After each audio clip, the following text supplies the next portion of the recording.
Балалар, бұл к дыбысы. Қанеке, маған к дыбысын бояуларыңмен жазып көрсетіңдерші.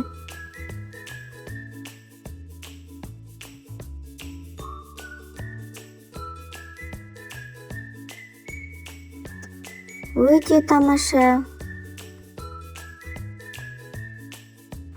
Қанеке балалар, барлығымыз бірге көбелек болып ұшамыз. Көлік болып зулаймыз. Зу, зу, зу. К, кәмпит. К, кәмпит. Барлығымыз қолымызға қаламызды алып, к дыбысының үлкен және кішкентай әрпін ауаға жазайық.